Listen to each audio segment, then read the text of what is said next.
también muchas veces te he dicho me interesa poder hablar de lo que haces, así tal cual, de hablar de la psicoterapia en sí. Eh, me ha pasado que últimamente ya, bueno, no sé, iba a decir que últimamente ya no me ocurre. Debe ser porque ya no estoy conociendo gente nueva, pero claro, que por ser el hijo de la psicóloga, entonces en algún momento de conocer a la persona y decir que salga esto en la conversación, pues te dicen, tu mamá es psicólogo, ¿no? Pero sucedía mucho más cuando estaba niño, eh, que tenían esta idea de que, tu mamá es psicóloga, entonces te debe estar analizando siempre, o no solo conmigo, ¿no? Sino que la gente se pone paranoia y dice, ay, como ella es psicóloga, me debe estar analizando siempre. Y el caso es que dentro de estas cosas así cómicas, pues como pasa eso, también hay otras percepciones y la gente realmente pues no ha tenido la suerte de tener ese contacto con lo que es el psicoanálisis, eh, propiamente el psicoanálisis junguiano, y que bueno, yo sí he tenido la suerte por ser tu hijo y estar cerca de ti, de saber que hay de lo rico que es todo este universo y que funciona de alguna forma como herramientas también para el vivir. Entonces, eh, bueno, no sé si vuelva a poder dar con la pregunta que te había hecho ya, de qué es lo que te gusta, qué es lo que más te gusta de esto, de lo que te dedicas hoy en día. Lo que más me gusta es poder de verdad aproximarme, tener la suerte de aproximarme a tantas almas, a la psique de tanta gente. Es lo que más me gusta, me fascina, me parece tan interesante y a la vez hermoso y hasta doloroso, por supuesto, porque hay historias de historias, pero saber que cada individuo, lo digo últimamente, todos tenemos una historia que contar, todos. Entonces, oír la historia de otra gente que viene y te la confía y poder enriquecerme, porque es que es una ganancia para uno como psicoterapeuta y como psicólogo clínico, cada ser que se sienta al frente y te cuenta esa historia lo enriquece a uno también, ¿no? Y lo enriquece desde muchos puntos de vista. Eso es lo que más me gusta. Y es algo medio vampiresco, ¿no? Te vas alimentando del otro.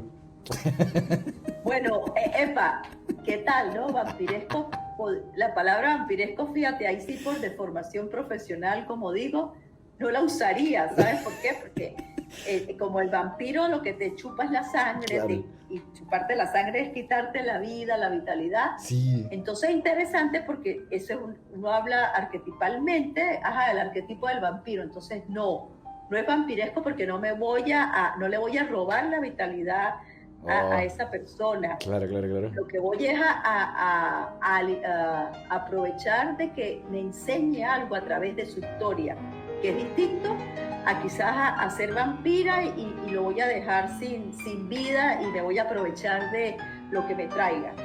Entonces Claro, te repito, lo de vampiresco no me suena porque ya enseguida pienso desde mi profesión, ¿no? Pero sí es un enriquecimiento. Ya desde Freud lo decía y todos los grandes analistas lo han dicho, es una relación entre los que los dos ganan y eso. entre que los dos pueden perder si la relación terapéutica pasa algo que también la echa a perder, porque esa es otra realidad, ¿no? Bueno, claro, eso ya es andando más en justamente como que el proceso de una psicoterapia. Que eso, bueno, eso, que también que quede claro que lo más relevante de no ser una relación vampiresca es que justamente el paciente en este caso no se está quedando sin vida en el proceso, sino que de alguna manera lo que quiere es retomarla, ¿no? Lo que está buscando es eh, encontrar eso que se relaciona con la vitalidad, justamente. Y bueno, y lo otro que comentabas que de verdad también es súper interesante, que en muchos momentos me has contado cuando te contacta alguien nuevo y te dice, mira, estoy pasando por algo, estoy interesado en empezar a recibir una terapia. y te comienza a preguntar acerca de eso para coincidir y comenzar a hacer terapia.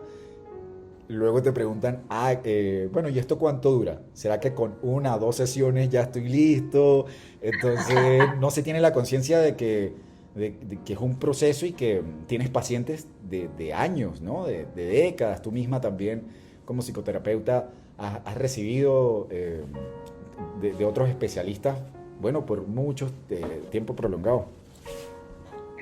Claro, eso, por eso que yo también siempre hablo de cultivar cultura psicológica. Hay que ir enseñando a la gente que una psicoterapia profunda es una psicoterapia a largo plazo, porque también la gente muy válido puede hacer una psicoterapia breve, en que quiere resolver o trabajar algo puntual y es válido, pero cuando se trata de una psicología profunda, es explicarle al paciente que eso lleva tiempo y que para mí ha resultado muy importante en los últimos tiempos, porque me parece antiético que alguien le ofrezca a una persona, mira, en 5 sesiones resuelves tal cosa. O sea, tú en 5 sesiones puedes aprender una técnica para la ansiedad, por ejemplo, pero tú en 5 sesiones no vas a resolver lo que hay detrás de esa ansiedad, para qué esa ansiedad, por hablar de algo muy común. Entonces, poder explicar eso, que muchas veces puede llegar a existir profesionales que le vendan eso a los pacientes cuando acuden a ellos en determinado tiempo, ¿no? Porque interese es mantener un paciente ahí por la preocupación de que el paciente no se vaya, pero a medida que uno va teniendo experiencia y se va formando, uno sabe que se va a quedar el que se tiene que quedar y se va a ir el que simplemente no puede estar en ese momento por las circunstancias que sean. Okay. ¿Sí? Wow. Sí, sí. Bueno, eso también me parece importante que la gente lo pueda entender. Oye, y sabes, sí.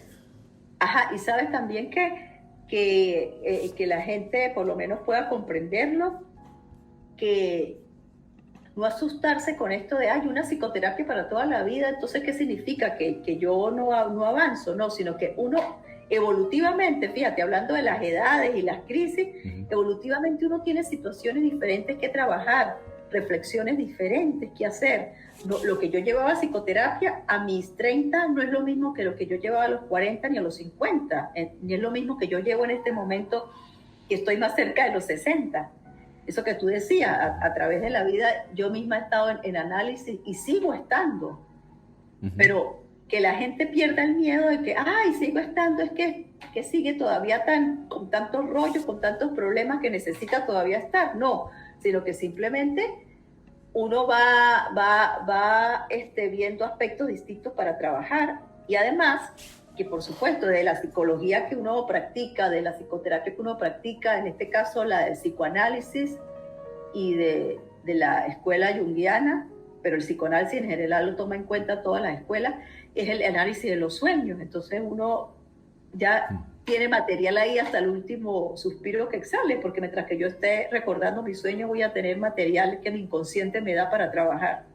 Oye, bueno, hoy justamente hablaba un poco de este tema, de cómo se tratan los sueños dentro de la psicoterapia, y me pareció, digamos, que de estas cosas que no había pensado nunca, pero que cuando las piensas entonces te parece, uy, qué bobo, que nunca lo había pensado, ¿no? O, uy, qué obvio era. Pero lo comencé a ver como un pensamiento. Y no lo había visto así. De repente es que los pensamientos que uno va teniendo, que muchos son inconscientes, ¿no? Mientras estás despierto, y que también a veces no responden al tiempo y al espacio como ocurren, o a cierta lógica, ¿no? Porque te aparecen pensamientos que cuando los logras cachar con suerte, pues te parecen loquísimos y dices, ¿cómo puede ser que yo esté pensando en esa locura? Pero es más material inconsciente, ¿no? Que te va arrojando allí, y que bueno, y es como prácticamente esto de analizar un sueño, comencé a pensar que era prácticamente como analizar un pensamiento. Y digo, bueno, con suerte, y si tienes la sensibilidad y y la experiencia y para poder desmenuzarlo y para poder sacarle algo de información, ese mensaje que te estás tirando al inconsciente, no, bueno, perfecto, pero que lo más sensato es llevar un seguimiento y ver qué relación tiene ese sueño en particular o ese pensamiento con el resto de tu vida, ¿no? Y las otras maneras del lenguaje con la que te expresas. Entonces, bueno, me parece que es el tema de los sueños, pues es tan vasto bueno, que a pesar de ser tan vasto y que siento que no se tiene tanta información al respecto para poder abordarlos, porque siguen siendo algo ahí tan etéreo, lo onírico, eh, bueno, nos podemos quedar cortos. Y sin embargo, el material y el que se puede sacar de allí para poder avanzar en tu terapia, pues ya está más que claro, ¿no? Que de verdad tiene mucho peso y valor. Sí, y cuando tú dices, bueno, tan etéreo, claro, pues si uno no conoce de eso, puedes parecerle etéreo porque es casi como inaprensible, que cómo haces, cómo lo aterrizas, pero cuando ya hay una formación en esa área, pues ya uno se va dando cuenta lo fascinante. A mí de verdad trabajar con los sueños cada día me enamora más porque es wow, traen ese sueño la persona y porque además, claro, es conectarlo con la historia de vida de esa persona, con lo que está viviendo en el momento, con toda una serie de aspectos. No es como la gente cree que uno va, eso, ¿no? Ay, uno dice, soy psicóloga, soy psicoterapeuta y ya te quieren contar un sueño para que tú se lo analices como si fuera mágico, así, Y que él te va a resolver la vida. Claro. Y no es así tampoco, o sea, hay simbologías universales, pero siempre tiene uno que tener ese cuidado de que ese sueño es de ese paciente. Pero cada día me enamoro más del trabajo de la interpretación de los sueños porque me sigue asombrando cuando con un paciente revisamos un sueño y vamos descubriendo ciertas cosas que, wow, que en principio ni se imaginaba que iban a aparecer y el sueño te las va mostrando. Bueno, es que fíjate, es estar en un estado donde el inconsciente te está hablando directamente y puedes recordarlo con mayor facilidad que cuando estás despierto tal vez. Y que esto lleva una carga visual importante. Entonces, pues hay mucho material con el que trabajar, que tu cuerpo te está hablando, ¿no? O tu esencia. Sí, la psique ahí, el inconsciente mostrando ese camino. Yo digo, para mí es una brújula, para mí como paciente y para todos, pues esos sueños son una brújula y bueno, uno ve cómo va leyendo esa brújula, hacia dónde lo va uno llevando, ¿no? Eso es hermoso. Y es hermoso aunque sea doloroso, que también es difícil que la gente lo pueda aceptar, ¿no? Que de ese dolor va a salir una hermosura después si uno se mantiene ahí agarrado haciendo ese trabajo. Bueno, ya es doloroso entender que en el dolor hay belleza. Exacto, también. Del dolor Sí. no vamos a escapar. Eso sí es una verdad. Oye, el otro tema sí que también me parece recontra fascinante que, que pueda llegar a conocer la gente es el tema de la psique, es decir, que etimológicamente de dónde nace, ¿no? Porque cuando me lo explicaste, pues a mí ya me cambió la percepción primero de lo que era la psique y lo que era la psicología, porque pues esta visión de que todo es muy cerebral y la psicología y la psiquiatría es muy cerebral y que incluso que las enfermedades mentales se ven tan diferentes a las enfermedades físicas y como si que tanta distinción puede haber y no, todo el cuento. Entonces, bueno, eso es otra cosa que me parece como que básica para empezar a hablar del tema, ¿no? ¿Qué es la psique? Sí, es también Lindo, lindo, porque primero que esa palabra que viene del griego, ¿no? Que también significa alma, Sí, mariposa. sí. Entonces una belleza porque ya sabemos la mariposa de verdad es una buena imagen de la transformación, de cómo esa oruga se va evolucionando y se va transformando para llegar a la mariposa que es tan hermosa, ¿no? Ujú. Entonces, ya ahí es una belleza eso de que signifique alma humana, que signifique mariposa, y que además también pues hablaban justamente eso que estamos hablando de la fuerza vital, de la fuerza vital, está ahí en ese concepto de psique. Bueno, Por eso es tan fascinante poder entrar en ese mundo.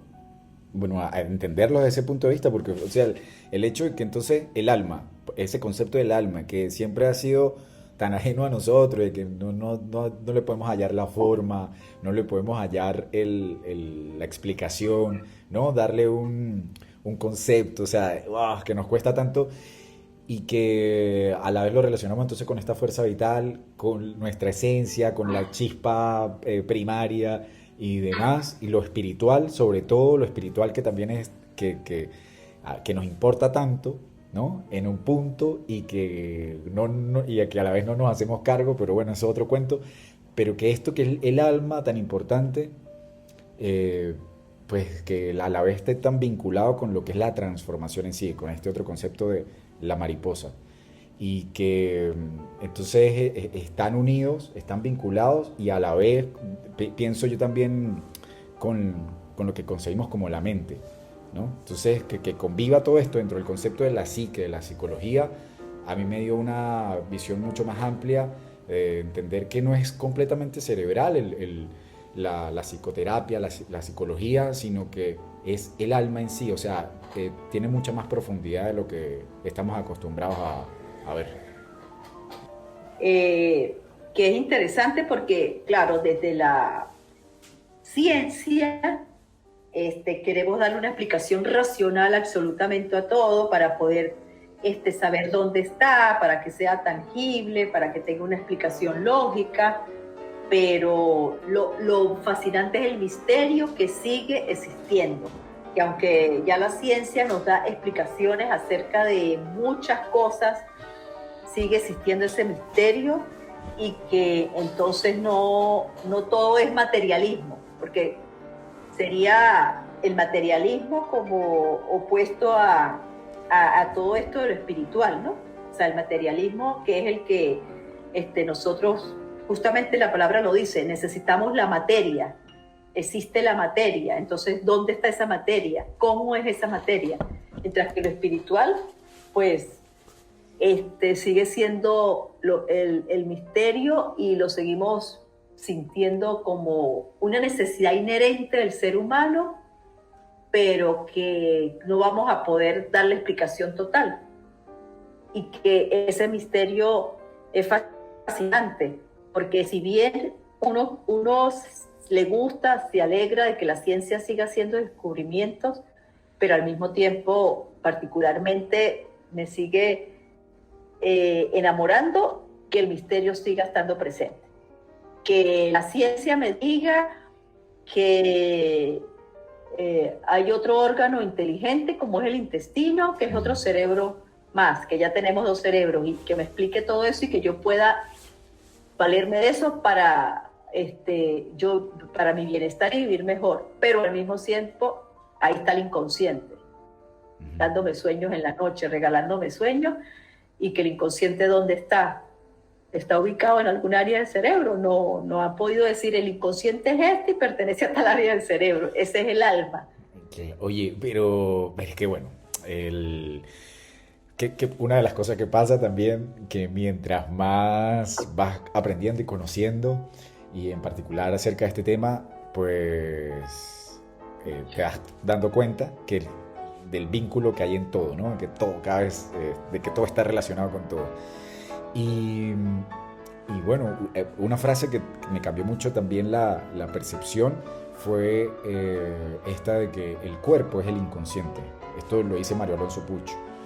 Y que para mí tiene demasiado sentido, porque el cuerpo tiene su memoria y que justamente es inconsciente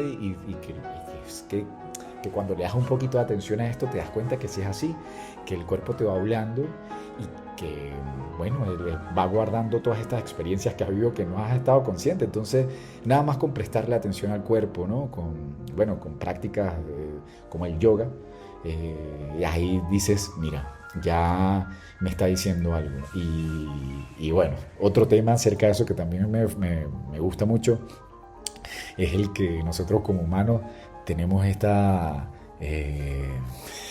pretensión de que queremos que todo hable el lenguaje que nosotros hablamos. Que todo lo demás aprenda el lenguaje que nosotros hablamos para que nos diga las cosas en ese lenguaje, y no estamos interesados en aprender el lenguaje del otro. Y esto nos pasa con los animales, que mantenemos una relación unilateral en el lenguaje, que queremos que los perros hablen nuestro idioma, y que la naturaleza hable nuestro idioma, que el otro hable nuestro idioma, y en realidad es que siempre nos ha estado hablando. No, los animales siempre nos han estado hablando de que ya basta, de que no nos maltratemos, de que la naturaleza también y nuestro cuerpo a la vez, ¿no? O sea, ya nos está diciendo cosas, y lo que veo es que hay que afinar más el oído. El oído y todos los sentidos y la sensibilidad, porque eso. Si vamos de lo micro a lo macro, claro, primero es nuestro cuerpo porque es el nuestro, y entonces es lo que hemos hablado en otras ocasiones, ¿no? Y uno se lo dice a los pacientes porque uno también lo ha vivido, la sabiduría del cuerpo, de que estoy viviendo tan inconscientemente, tan desconectada, que el cuerpo ¡plin!, va a soltar una alarma, a ver si yo oigo esa alarma o la veo y le presto atención, porque muchas veces pues no, simplemente esa alarma está sonando y es como que está sonando por allá afuera, la alarma de un carro, pero como no es el mío, no me preocupo. Entonces así pasa a veces o muchas veces con nuestro cuerpo, nos da alarmas y no le prestamos atención. Ahora, lo que tú dices de la naturaleza, de los animales, que tampoco le prestamos atención porque creemos que nosotros somos los que tenemos la razón, que nosotros somos los que más sabemos, y que no nos enseña a la hora de la verdad la naturaleza nada. A mí me pareció tan hermoso cuando estábamos subiendo el Roraima, que nuestro guía Wilson, cuando íbamos a empezar a subir la montaña, y que nos dio toda la explicación de que teníamos que subir en silencio, hablar bajito, no hablar en voz alta, no gritar, porque la montaña se podía poner brava, porque la montaña podía entonces obstaculizar nuestro camino, porque no le gustaba la bulla, no le gustaba el escándalo. O sea, qué cosa tan hermosa. Eso es una experiencia mística. Bueno, por eso ir al Roraima es una experiencia mística, sí, que te voy a agradecer toda la vida por haberme llevado, mi amor. De verdad que sí. Wow, es una experiencia mística. Eso es. Entonces, cuando el guía nos decía eso, es que es así. Entonces, poder de verdad uno sentir que lo que el hombre decía lo estaba sintiendo yo en todo mi ser, que sí, que tenía que caminar en silencio, que tenía que estar atenta a cada paso, que tenía que ver y observar con otros ojos. Eso es. Bueno, la importancia del silencio, ¿no? De bajar la voz para escuchar, porque como tú decías, no solo se escucha con los oídos, sino se escucha con todos los canales perceptivos que tenga. Y en ese momento en particular, pues sí, escuchar con los ojos, con los oídos, con el tacto, con todo, de estar en un lugar como ese y entender qué es lo que te está diciendo. Dentro de ese marco del respeto, de lo que hablaba Wilson, que estábamos accediendo a ella, a esa roca, y que bueno, o sea, son sus leyes. Y en ese momento sagrado pues hay que respetarlo y hay que rendirle el culto que se merece, o el que nosotros pudiésemos llegar a tener mínimamente, ¿no? Porque es que, bueno, es una diosa. Es una diosa. Y son las leyes de la naturaleza que tanto nos empeñamos en pasar por encima de ellas. Y si más bien entendiéramos que esas leyes son las que nosotros tenemos que seguir y respetar, tan distintos serían muchas cosas hoy en día. Oye, bueno, ¿sabes qué? Pensé que pues, también como para seguir ahondando en algún tema en particular, te pregunto si para ti, y vuelvo un pasito atrás, si para ti el alma es la psique, ¿no? O sea, es tal cual así. Para mí sí, para mí alma y psique es lo mismo, sí. A otra cosa que, bueno, que siento que se puede relacionar con esto y que me gusta escuchar siempre es que la percepción que tenías cuando quisiste empezar a estudiar psicología, eh, Ujú. puedes volver a contarme cómo, bueno, y primero en que todo, en qué momento o en qué etapa comenzaste a pensar en esto, en que querías era el estudiar y dedicarte a estudiar esto propiamente. Siempre te lo he preguntado desde un punto de vista en el que a mí me ha costado mucho, de alguna forma, saber qué es lo que quiero estudiar. Eh, bueno, pero menos mal que con el tiempo he dado con algo y esta conversación más bien la fascinación ha llegado a, a tu historia, ¿no? El por qué lo decidiste tú. Eh, que lo tenías tan claro. Entonces, eso. Sí, pero mira, para mí fue un regalo de la vida, porque yo no quiero, o sea, no quiero no, sino que sería una pretensión empezar a decir, ay, yo lo supe y lo descubrí por esto, aquello, sino que la semana pasada alguien me preguntaba justamente eso.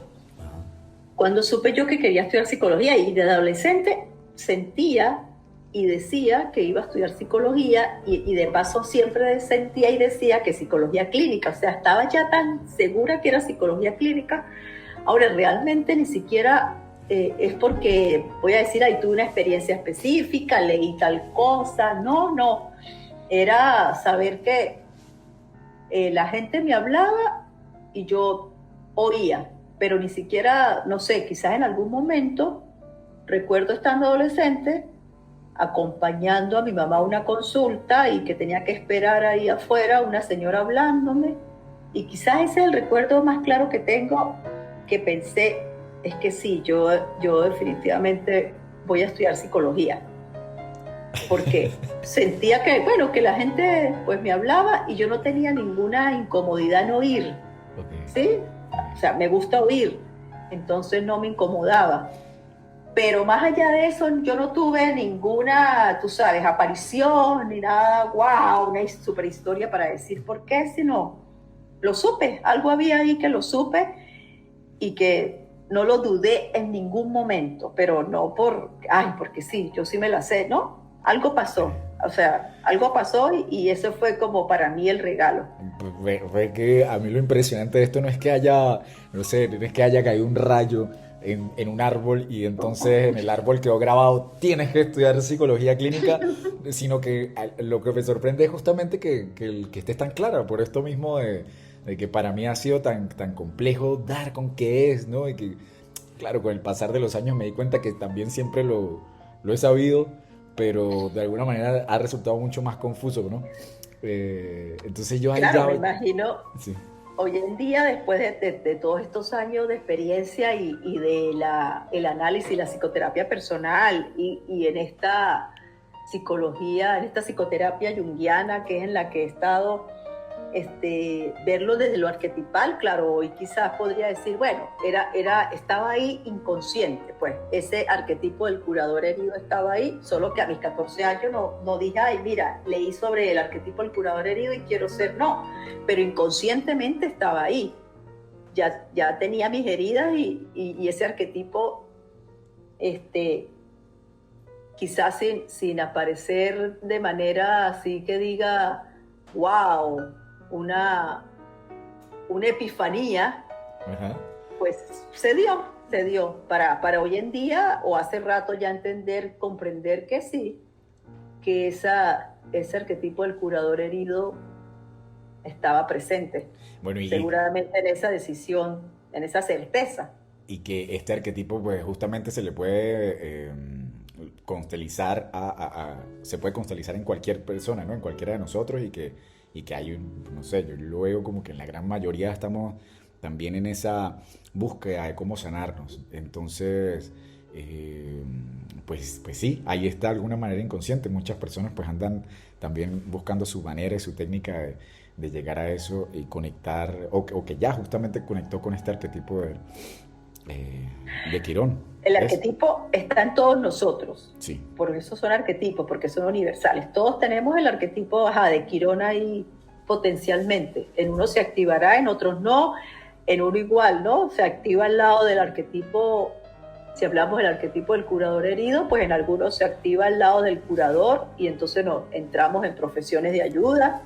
Otro está el lado del el que asiste como el que lleva la herida, pero que también, si no se le activa el arquetipo del curador herido, pues su psicoterapia no se va a activar, por decirlo de alguna manera, que no es la más bonita, pero igual el paciente tiene ese arquetipo del curador herido y cuando va a consulta, va a psicoterapia, va con su herida, pero a la vez va con la posibilidad de él sanarse, porque uno acompaña, pero el otro va sanando con su propio trabajo, ¿no? Uh-huh. Es lo hermoso. Solo que es saber a estas alturas de la vida que uno sí necesita un guía, un compañero para oír. ¿Ah? Un Wilson. Un Wilson. Uno necesita un Wilson. O sea, solo no hubiésemos subido el Roraima, no hubiésemos vivido la experiencia que vimos. Necesitamos un Wilson. Un claro. Wilson que nos va guiando y nos va diciendo, mira, lo sagrado. Exacto. Eso. Esa belleza, como Wilson nos hablaba de esa montaña sagrada y lo que teníamos que hacer ahí para que ella nos recibiera amorosamente. Igual, ahora que estamos hablando de eso, fíjate qué hermoso, esa relación paciente, psicoterapeuta, paciente analista, es lo mismo, es que es una relación sagrada. Eso sí, no hay duda, eso sí no lo dudo en este momento de mi vida. La relación que tiene uno con el paciente, con la persona que tiene al frente, es una relación sagrada. Bueno, y esto conecta directamente con lo que hablabas al principio, propiamente que no es una relación o una dinámica vampiresca, ¿no? Sino que es una relación que te nutre a ti también como analista, el poder tener contacto claro. con otras personas y entrar en estos estados. Por supuesto, también existe la psicopatía, lamentablemente, y puedes encontrarte con vampiros, obviamente, ¿no? Porque eso es lo otro. O sea, también en estas profesiones hay psicópatas, en estas profesiones hay vampiros. Sí. Entonces, como en todo. Entonces, bueno, mira, es como pedirle a los dioses, por un lado, que eso no pase. Pero también, si lo vemos psicoterapéuticamente, oye, si alguien llega a una psicoterapia y se encuentra con un psicópata o con un vampiro, eso también es por algo. Okay. A donde llegas. Eso también es interesante. Okay. Claro, mantener esto consciente, ¿no? Hacer como que de repente inclinar o hacer un balance de no idealizar también al psicoterapeuta como el único que te puede curar, sino que es un ser humano también. Que esto no se habla. Comúnmente esto también nadie lo sabe. Es que hay muchas cosas justamente dentro del psicoanálisis que uno no lo maneja, en la masa, ¿no? Yo porque estoy del otro lado, pero que al final pues funciona como un puente y eso es lo que me parece interesante porque escucho tus versiones, pero veo a mis conocidos también pues las cosas que se habla acerca de la psicoterapia o lo que no se habla y bueno, hay como esto propiamente de encontrar algún psicoterapeuta vampiresco o psicópata que está súper bueno que lo sigas conversando, que lo sigas hablando. Ahora lo interesante es que las cosas están ahí, se van a dar, ¿no? Porque con esta formación que estoy haciendo ahora de la intérprete de patrones arquetipales, y el doctor Confort, y esto, bueno, hablando en todas estas clases que hemos tenido, ¿no? Que es eso, ¿no? Ellos hablan de estos campos, ¿no? Entonces está el campo que llega un paciente y cuando entra ahí al consultorio, ahí ya hay un campo que tiene que ver con la psicoterapia, ese campo está ahí, y a ese campo se le une el campo del psicoterapeuta y el campo del paciente. Y algo se va a dar ahí, ya está de alguna manera predestinado que algo va a pasar, dependiendo de lo que trae ese paciente y de lo que tiene ese psicoterapeuta o ese analista, ¿no? Entonces él ha trabajado con el ejemplo del abandono, que me ha parecido interesantísimo, como que bueno, si un paciente viene con una historia de vida de abandono, algo va a pasar en la psicoterapia para que sienta que el analista lo abandonó, ya sea porque el analista se enfermó y entonces estuvo el paciente un mes sin psicoterapia y él los vivió como un abandono, o porque de repente también el psicoterapeuta le pasó algo y se fue y abandonó, se mudó de país y lo abandona, qué sé yo, ¿no? O sea, como que algo ya está ahí que se va a dar, que no es una cosa yoica, que no es una cosa de voluntad, que por supuesto hay psicoterapias del yo, y repito, son tan válidas como cualquier psicoterapia. Lo importante es que la gente que dice ser psicoterapeuta esté formada. Alguien puede ir a una psicoterapia cognitivo-conductual y le puede ir muy bien porque es donde se siente cómodo y puede lograr cosas, perfecto. Pero de la psicoterapia, por supuesto, y del psicoanálisis, que creemos en el inconsciente y estamos revisando conceptos más que van relacionados con el inconsciente, es comprender que sí, que hay situaciones que se van a dar, querramos o no, se van a terminar dando. Es como esto. Ese es el misterio, ¿ves? Que hay un misterio también en eso, y que lo que pasa es que aunque esté ese misterio, ya con la experiencia, uno en ese inicio de consulta, ya uno sabe por dónde van los tiros, como dicen los españoles. Ya uno, ese paciente en la primera consulta habló, dijo, hizo sugerencias, lo que sea, y uno dice, ay, ya por acá van los tiros con esta persona. Entonces es estar atento como psicoterapeuta, ¿no? Esto es como, hay una cita que habla de que, bueno, el encuentro de dos sustancias químicas, ¿no? Me parece que va por ahí algo de esto de que va a haber una reacción, ¿no? Justamente, siempre. Entonces, en esta combinación algo va a ocurrir. Como tú dices, está presente el misterio y no se sabe bien qué pueda llegar a ser. Pero ahí está lo interesante. Ya si una persona está buscando a algún analista o algún psicoterapeuta es porque también está queriendo, deseando, necesitando que ocurra alguna reacción, alguna transformación en sí. Claro. Hay esos fenómenos que se van a dar entre esos dos seres, ¿no? Lo que también uno veía y lo que uno ha estudiado con todo esto de lo que se llama alquimia, ¿no? Todos esos fenómenos que se van dando, justamente, ¿no? Presente desde el inicio del universo, ¿no? Como lo conocemos, desde el Big Bang. Exacto. Tal cual, ¿no? Continuamos nosotros como elementos mezclándonos y evolucionando y mutando. Claro, por ejemplo, ese concepto o ese principio, más que concepto, ese principio de la alquimia de transformar el oro, de encontrar la piedra filosofal, ¿no? Que era el objetivo de la alquimia y que convirtiese en oro todos los metales, sí. Pero verlo entonces metafóricamente, ¿no? Esa transformación de la psique. Okay. Es eso, no es literalizar, no es, ay, sí, mira, es que voy a convertir en oro, sino es psíquicamente esa transformación que existe para convertir en oro lo que hay que convertir, que tiene un potencial para trabajarlo, pero que está todavía como en un material muy ordinario, por decirlo de alguna manera. Okay. Por eso es que el cuento de Eros y Psique es tan hermoso, ¿no? Que ojalá la gente lo leyera en el Asno de Oro de Apuleyo, o sea, esas tareas que Psique tuvo que hacer, es hermosísimo. Okay. Y entonces todos tenemos tareas psíquicas que hacer.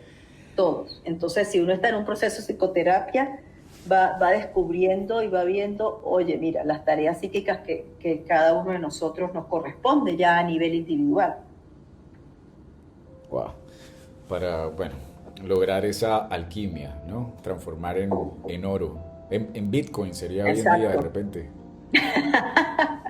Uf, sí.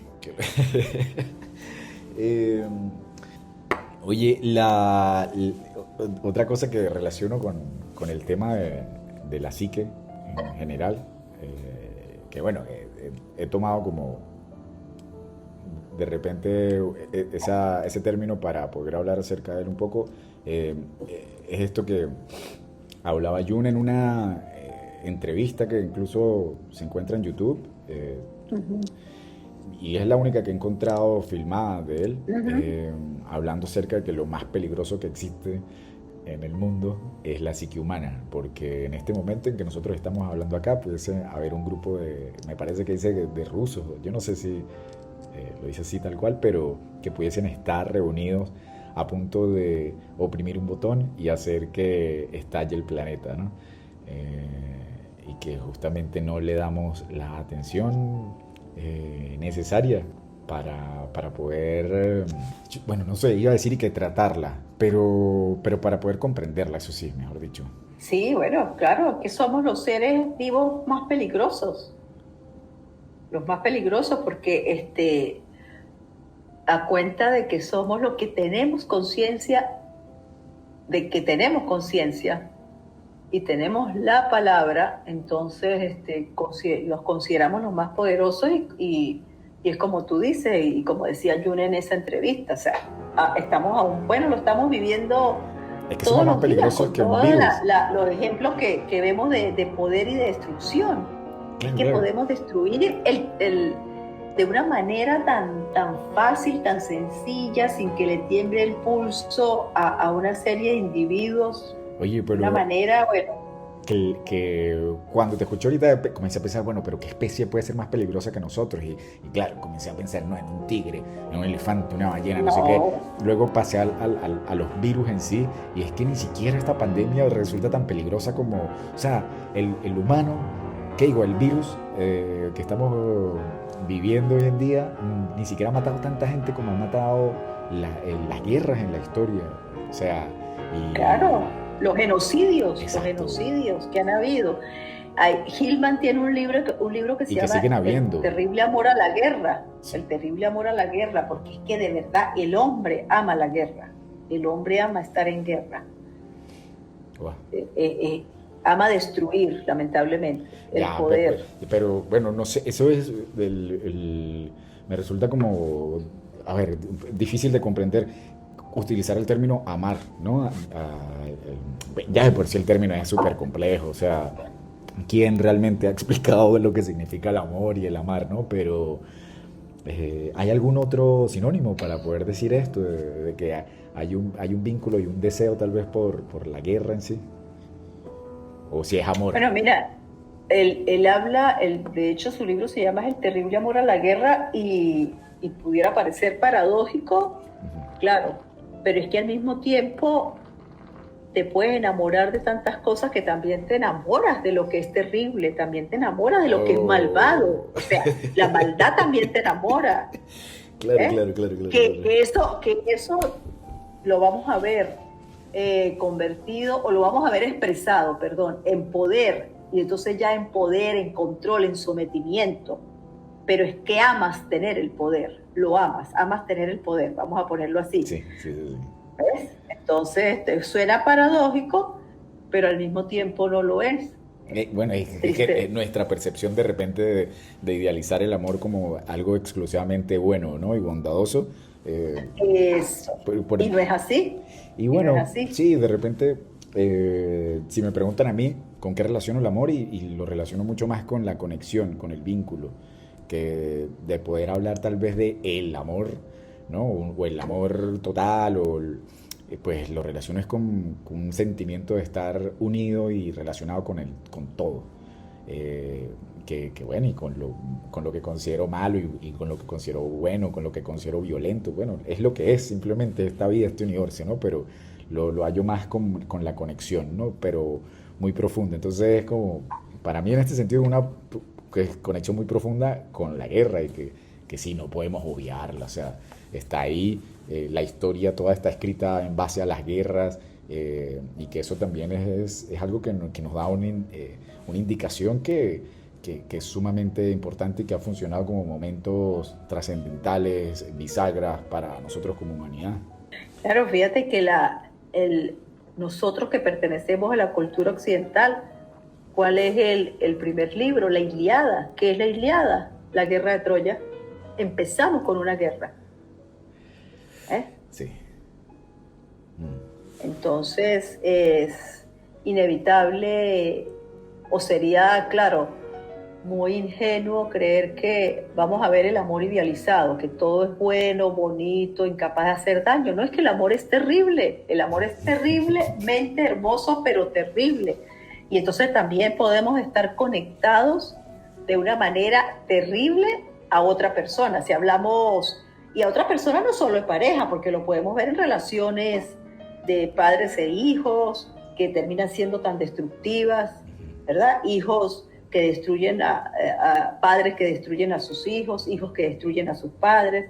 Entonces eso nos permite ver que el amor no es esa idealización de que todo es bonito, de que todo es bueno, de que si yo te quiero, yo deseo lo mejor para ti, no importa que no sea lo que yo quiera. No, si nada más ante la posibilidad de perder a alguien que uno ama, ya aparecen todas estas emociones terribles de celo, envidia, venganza.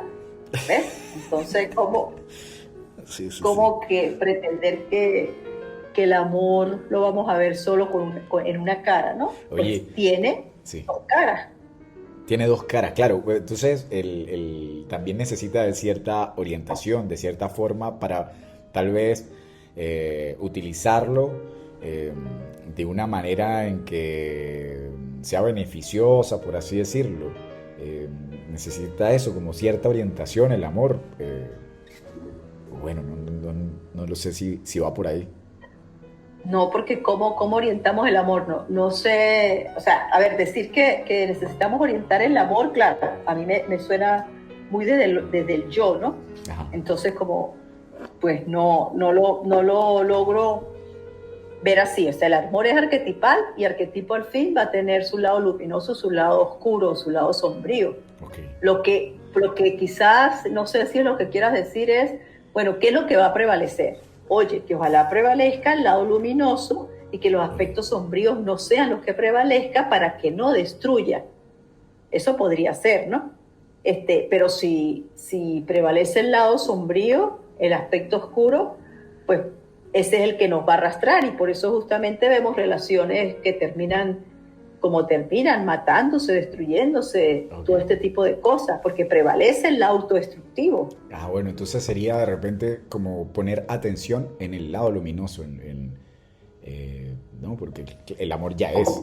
Entonces, de repente, dentro de las posibilidades que uno pudiese manejar sería tal vez eso, poner la atención en que estoy pasando por esta situación y que está el amor presente, pero bueno, hacia dónde de repente me puedo enfocar yo, hacia el lado luminoso o hacia el lado oscuro.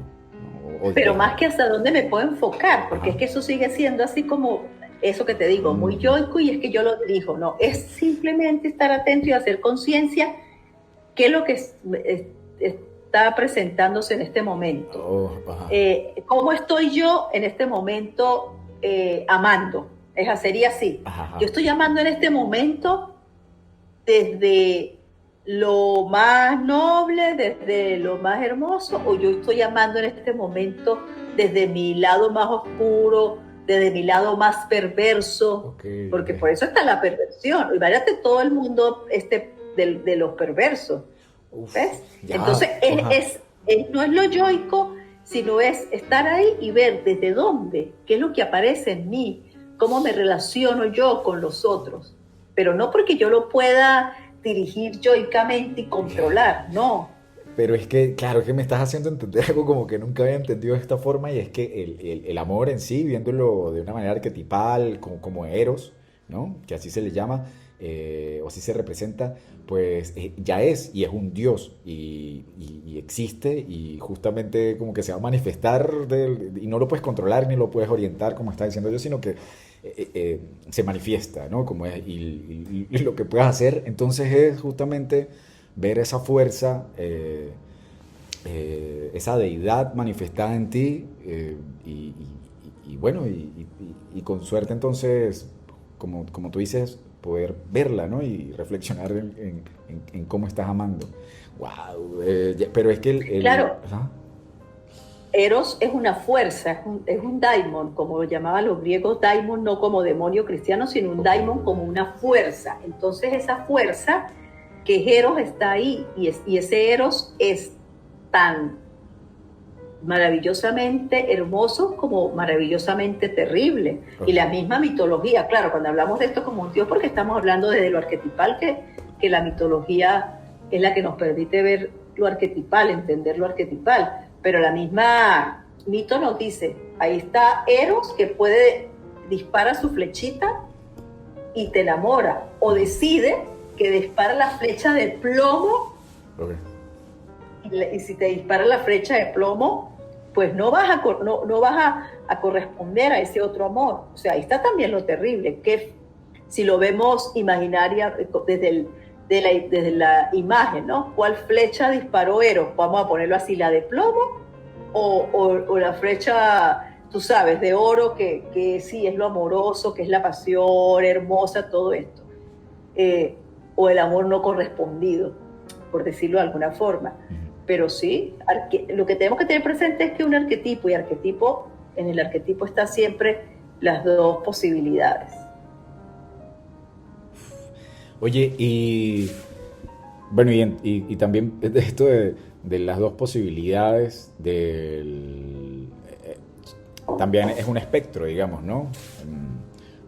De- como para entender que no es una dualidad blanco y negro solamente, sino que hay también un camino de gris, entonces diferentes tonos de gris. Bueno, incluso, ¿sabes que pensando en esto, que también cuando uno utiliza este recurso gráfico, cromático para referirse a la dualidad, de repente, de blanco y negro y el gris, pues entendí otra cosa que me pareció también mucho más nutrido, y es que sabes que el blanco y el negro son un espectro de la luz, o sea, relacionado con la luz directamente, donde está la luz y la ausencia de la luz. eh, pero dentro de ella, en realidad no es que están los grises, eso sí lo vemos como una forma en pigmento, digamos, pero hablando de luz, eh, eh, eh, no son grises, sino son todos los colores, todos los colores que puede percibir el ojo. Entonces no es que nos pudiésemos referir a que no es que hay un montón de grises, sino que hay un montón de matices de colores, y que digo que entonces es más enriquecido verlo desde este punto de vista, porque, claro, o sea, no es gris, sino que ya hay un rojo, y hay un azul, y un amarillo, un verde, y hay muchos verdes dentro de ese verde. Así que me pareció también buenísimo entenderlo de esa manera, porque, uy, es como, ya con el... Bueno, es que es fascinante el lenguaje también, cómo te permite como que acceder a otras áreas, abrir otras puertas, imaginar de otra forma, ponerte en otros puntos de vista, y algo que parece como tan básico y tan sencillo, pues ya te cambia la manera de pensar y por ende la manera de percibir tu realidad. Te quería comentar eso. Sí, claro, Ahora, lo interesante de la psique, Ujú. con todo esto que estamos diciendo, lo interesante de la psique es que independientemente de que haya tantos matices, de que haya tantas tonalidades, psíquicamente podemos llegar a ser monocromáticos, blanco, ¿verdad? Y no ser policromáticos, Ok. que es lo que uno habla de una psique monoteísta o una psique politeísta, ¿ves? Oh, claro, Entonces, claro, claro, entonces claro. cuando vemos que somos blanco o negro, o la gente que es Esto es blanco o esto es negro, y no puede con los matices, no puede con esa diversidad. Ok. Entonces, está ahí, claro, todos lo tenemos ahí. Ahora, psíquicamente, no todos estamos en lo mismo. No, hay gente monocromática y policromática. Ahora para mí, claro. Qué bueno. Uf, qué peligrosa la gente monocromática, güey. Bueno, mira, lo que pasa es que vamos a ponerlo así.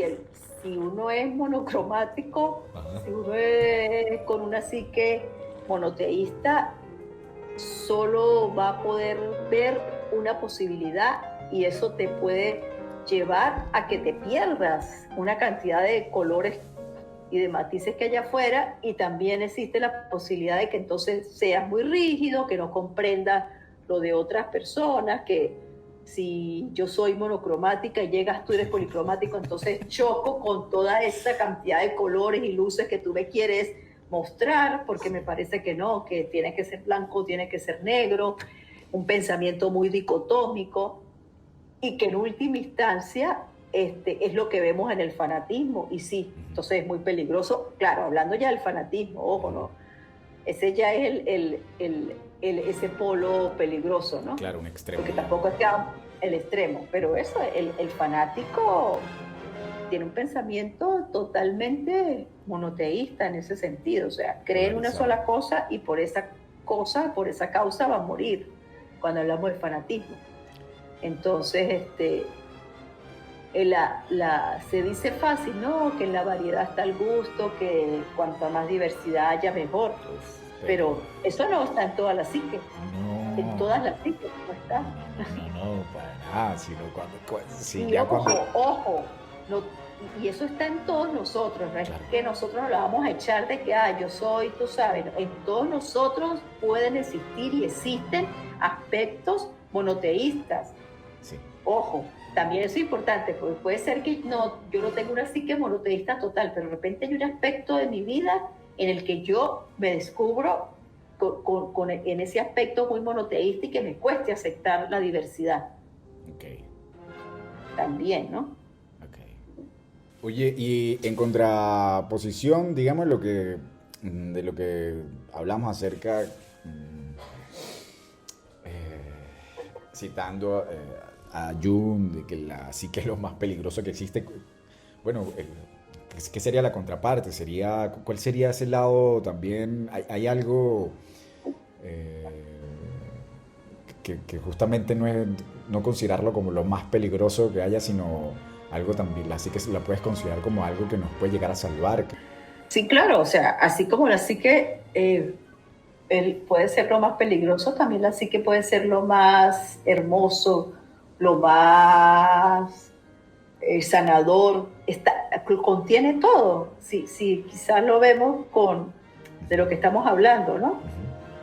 Contiene eso, contiene la posibilidad de sanarnos, de salvarnos, de ser muy amoroso, como contiene la posibilidad de destruirnos, de enfermarnos. Están en ella. Bueno, es vital, ¿no? Entender también de que en nosotros habita todo, ¿no? Para no caer en esas polaridades de las que estás hablando ahorita. Aceptar también que eso en cualquier momento, yo por más buenecito que me crea, pues también puedo tratarte mal y sin ninguna razón aparente, hacer cualquier calamidad. No estoy exento, ¿no? En ningún momento de poder cometer una atrocidad. Es que eso es importantísimo, porque nosotros hemos visto en los últimos tiempos, y más con este temita de las redes, qué fácil se le hace a la gente salir en las redes a juzgar lo que otros hicieron. Que puede ser terrible lo que el otro hizo, sí, pero lo señalamos como si es que yo potencialmente no pudiera llegar a hacer eso que el otro hizo, ¿ves? Porque no entendemos que esa potencialidad de la maldad también está en mí. No, la pongo en el otro. Uy, mira, ¿cómo fue capaz aquel ser de matar? ¿Cómo fue capaz aquel ser de abusar? Pero es que eso potencialmente está en mí. Es como yo le digo, démosle gracias a la vida, a los dioses, a quien tú creas, en que tú no la actúas. Yo le doy gracias a Dios que no la actúo. Ok. Le doy gracias a los dioses que no la actúo, pero no porque no sepa que potencialmente está en mí. Entonces vemos en las redes, oye, pasa un suceso, una cosa, y cómo la gente se desboca a juzgar, a destruir, de una manera espantosa. Entonces, ¿cuál es la diferencia?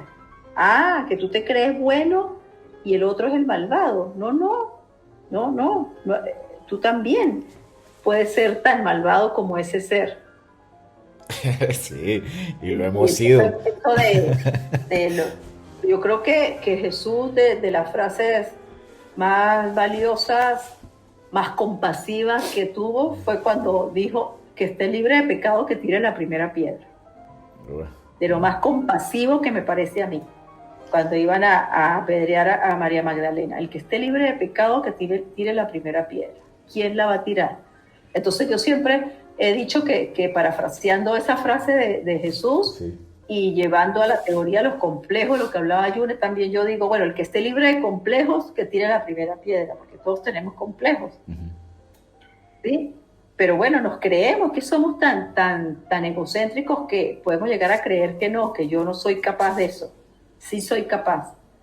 Y ese es una de las experiencias terribles que yo veo hoy en día con las redes, cómo la gente se puede ensañar y bueno, destruir a alguien de una manera cero compasiva.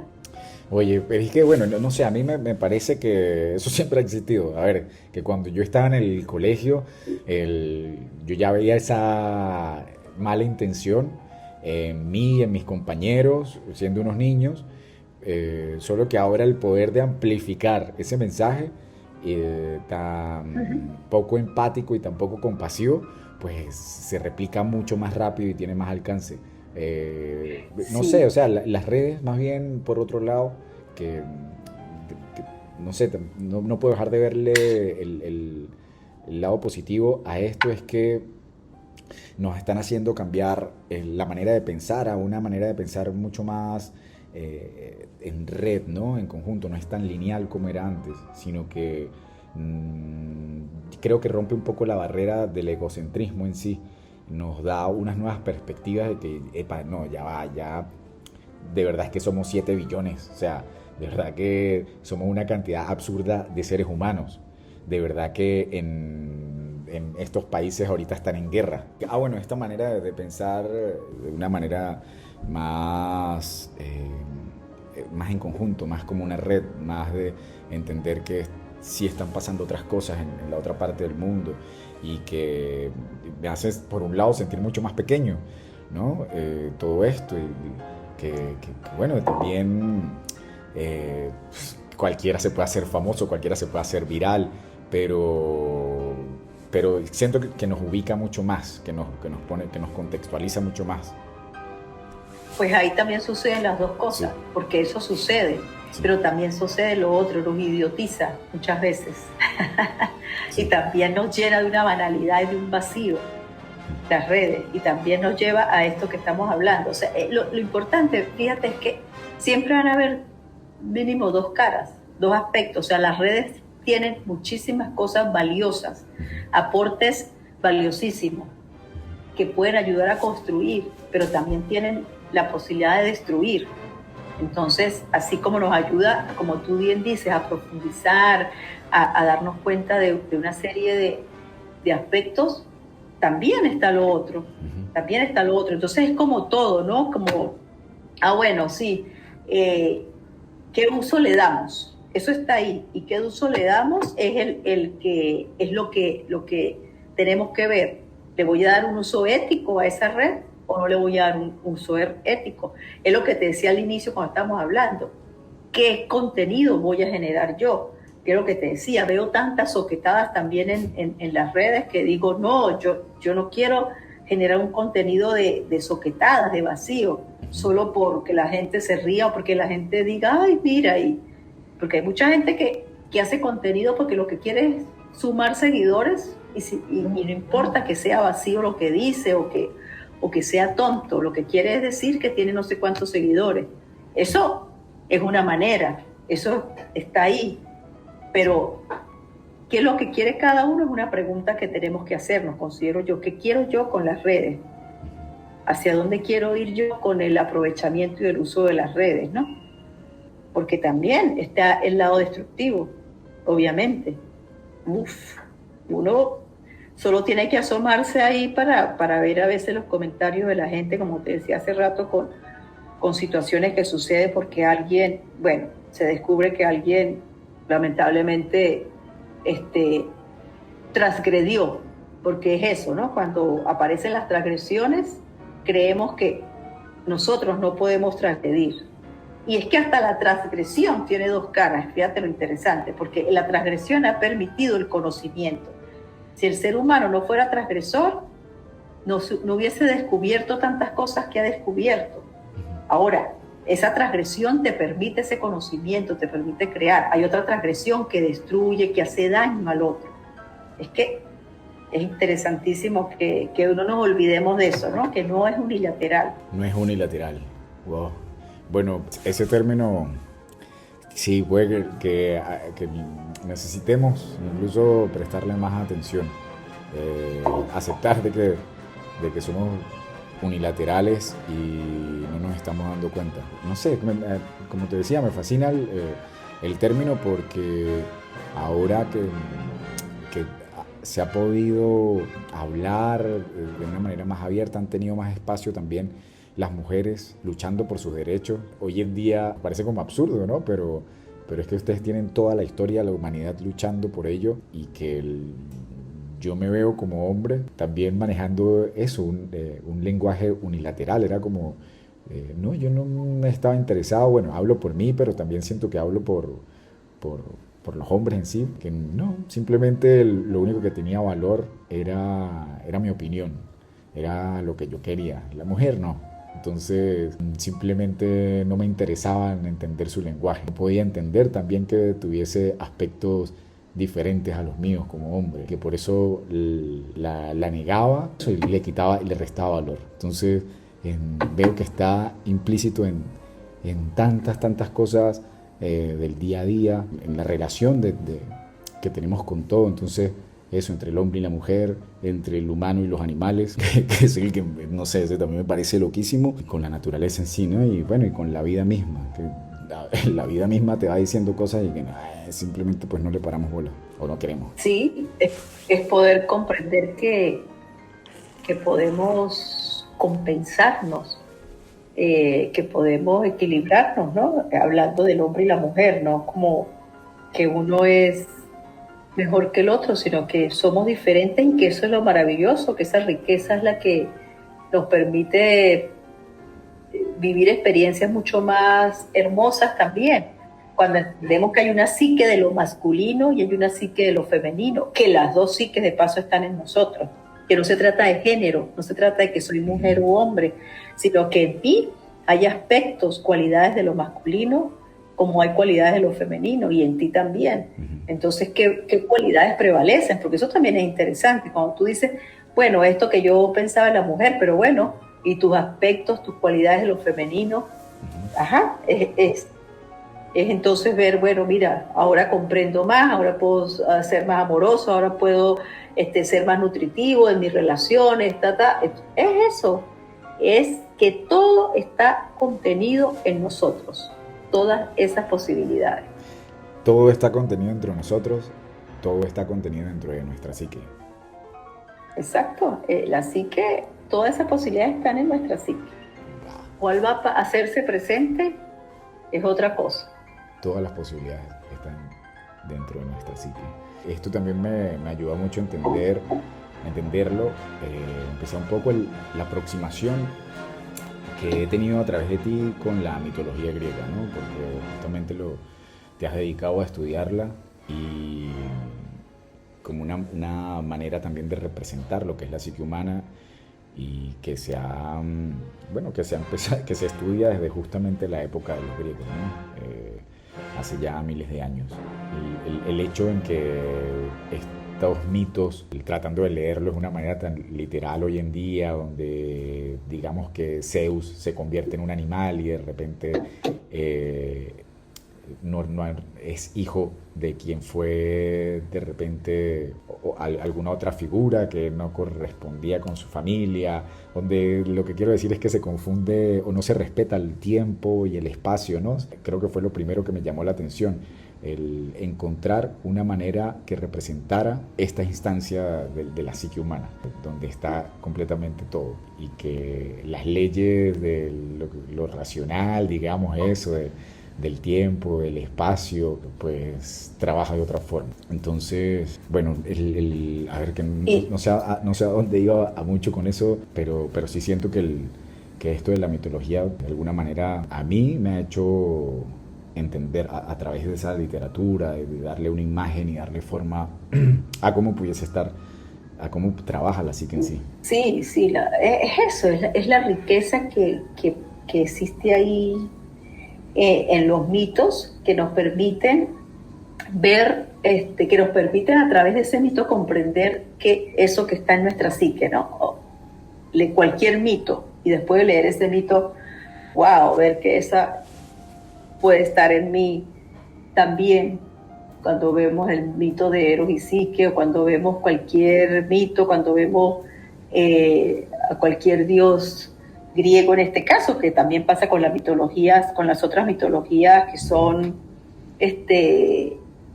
mitologías politeístas, ¿no? La china, la hindú, tantas otras mitologías, solo que nosotros por ser occidentales, pues la mitología griega es la que nosotros y la que Jung de verdad le encontró todo esto para poder hacer la conexión con lo arquetipal. Bueno, mira, también como por darle algo de forma y darle algún marco a esto que estamos haciendo, a esta conversación, te diría que pueda servir esto que hemos hablado. O sea, que en la psique tenemos todas las posibilidades, que la psique contiene todas las posibilidades. Eso. ¿Sí? Es eso. Y que bueno, y que psique también tiene que hacer sus tareas para poder transformarse. Por eso es que de verdad invito a la gente a que lea ese mito de Eros y Psique. Perfecto. Porque ella, siendo una favorecida de los dioses, tuvo que hacer tareas. Porque nosotros los humanos no vamos a hacer tareas. Ok. Bueno, yo creo que así de repente podemos darle un final a esto, que sería esta vez sí un piloto. Uh-huh. Incluso dentro de la conversación siento que quedaron algunos temas en particular de los que se puede hablar súper interesantes, ahí como, ¿no?, de una forma de abrebocas para de repente una próxima conversación, porque bueno, exacto, se pueden ver muchísimo más. ¿Algo más que de repente tú quieras decir, o alguna autoapreciación acerca de esto que acabamos de hacer? No, bueno, que me encanta, porque es lo que hemos hecho muchas veces a través de los años, conversar, y solo que ahora esta idea que se te haya ocurrido de que lo pongamos ahí para que los demás oigan también lo que vamos conversando, me parece también bellísimo, ¿no? Compartir eso. Y bueno, nada, darte las gracias porque, bueno, siempre estás también ahí atento a todo lo que podemos hacer para transmitir, y también siempre estás atento para todo lo que podemos hacer para ayudarme a mí con este mundo de las redes. Que obviamente yo siempre se lo digo a la gente, si no estuvieras tú no existiría ese Instagram, siempre se lo digo. Bueno, los dos somos responsables, claro. Y hacemos lo que está a nuestro alcance. ¿Qué más? Aquí yo también voy aprendiendo. Vamos a ver qué más podemos seguir probando y creando. Así que pues yo también, bueno, obviamente que te doy las gracias, siempre te la doy, porque si no fuese por ti, primero no estaría acá hablando, existiendo, pero aparte de eso, bueno, tener una vida tan maravillosa como la que tengo, y de poder hacer este tipo de cosas y de acciones. Así que, bueno, yo creo que podemos, sí, dejarlo hasta acá. Bueno, pensar en el próximo. Claro que sí. Gracias a ti, mi amor, te amo. Y yo a ti, mamá.